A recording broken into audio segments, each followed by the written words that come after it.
जब किसी लड़की का रेप होता है तो पूरा मीडिया, पूरा समाज, पूरा कानून एकजुट हो जाते हैं कि दोषी को फांसी दो, उसे मार दो, उसे जीने का हक नहीं है।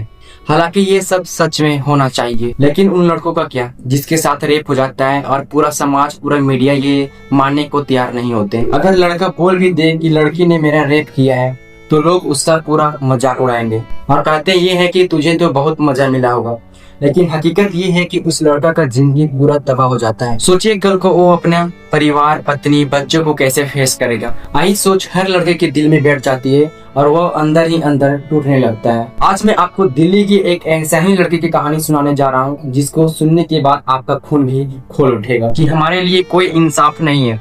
वेलकम बैक गाइस, मेरा नाम है मनीष और आप देख रहे हैं मनीष क्राइम फाइल्स। यह घटना 27 अगस्त 2023 की है।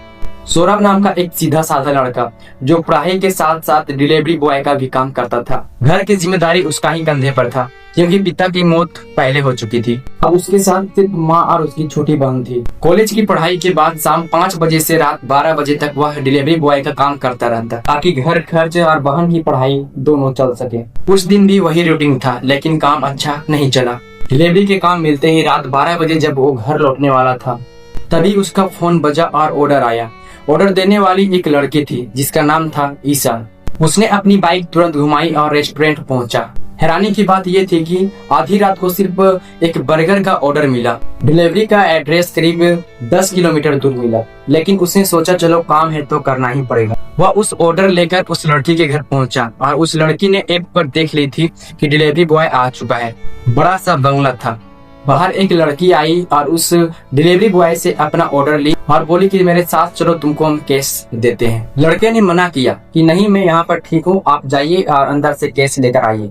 लेकिन उस लड़की ने लड़के पर जोर दिखाई और बोली कि चुपचाप अंदर आओ। तो लड़का बेचारा चुपचाप अंदर चला गया। वहाँ उसने देखा कि लड़कियों की पार्टी चल रही है, जोर जोर से म्यूजिक, डांस और शराब की पार्टी। शुरुआत में ईशा ने उस लड़के से अच्छे से बात की थी, लेकिन जब वो दोबारा आई तो उसका अंदर का अंदाज कुछ बदल गया था।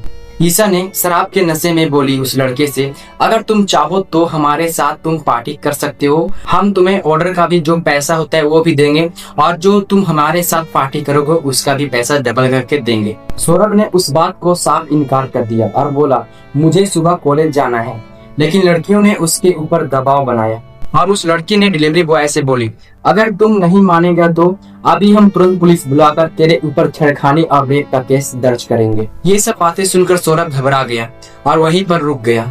सौरभ को उन लड़कियों ने ड्रिंक का ऑफर की, लेकिन सौरभ ने साफ मना कर दिया कि हमें ड्रिंक नहीं पीना है। लेकिन उन लड़कियों ने सौरभ को जबरदस्ती ड्रिंक पिलाई। वहाँ वही हुआ जो कभी नहीं होना चाहिए।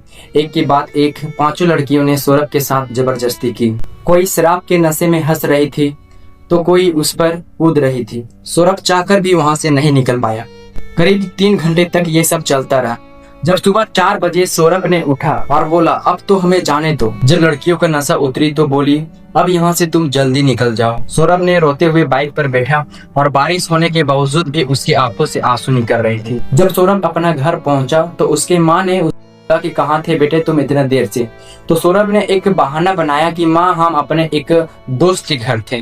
सौरभ ने ये सारे दर्द अपने सीने के अंदर छुपाए रखा क्योंकि उसे पता था कि जब हम किसी को बोलेंगे कि हमारा रेप किसी लड़की ने किए तो सब उसका मजाक उड़ाएगा। तो इसी वजह से सौरभ ने किसी को नहीं बताया। तो दोस्तों आप अपना राय कमेंट सेक्शन में जरूर बताइएगा कि सौरभ के साथ गलत हुआ या फिर सही हुआ। तो गाइस किसी लेटेस्ट क्राइम स्टोरी के साथ मिलते तब तक के लिए बाय एंड थैंक यू।